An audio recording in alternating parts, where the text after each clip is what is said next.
થરાદના જમણા ગામમાં આમલકી એકાદશીની ભવ્ય ઉજવણી કરવામાં આવી હતી।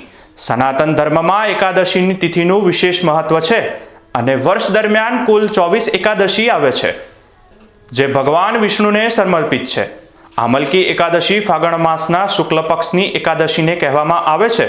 આ દિવસે બ્રહ્મ મુહૂર્તમાં ભગવાન વિષ્ણુની પૂજા અને ઉપવાસ કરવામાં આવે છે। ધાર્મિક માન્યતા મુજબ આ દિવસે વ્રત રાખી ભગવાન વિષ્ણુ અને લક્ષ્મી માતાની પૂજા કરવાથી સર્વ સંકટો દૂર થાય છે।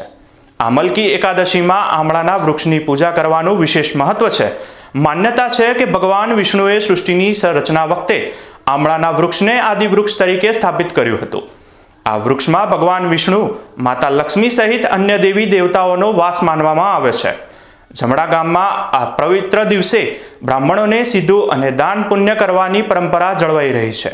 ગામના શાસ્ત્રીના જણાવ્યા મુજબ સરહદી વિસ્તારમાં આજે પણ આ એકાદશીનો મહિમા અને પરંપરા જીવંત છે। આમલકી એકાદશી કહેવાય છે અને આજના દિવસે ગામડાઓમાં દરેક લોકો પોતપોતાની શક્તિ અનુસાર ઘી, દૂધ, દહીં, પછી તેલ, મરચું, મીઠું, હળદર, લસણ જે પોતાની શક્તિ હોય આવું સીધું આપવામાં આવે છે। જે મળે એ રૂપિયો, 2 રૂપિયા, 10 રૂપિયા, 50 રૂપિયા દક્ષિણા પણ લોકો આપે છે। આજે આમલકી એકાદશીનો પર્વ ખૂબ મોટો છે। ઠેઠ કૌરવો અને પાંડવો આમલકી એકાદશીની રમત રમ્યા હતા, ત્યારથી આ એકાદશીનું સ્વરૂપ ચાલ્યું આવે છે।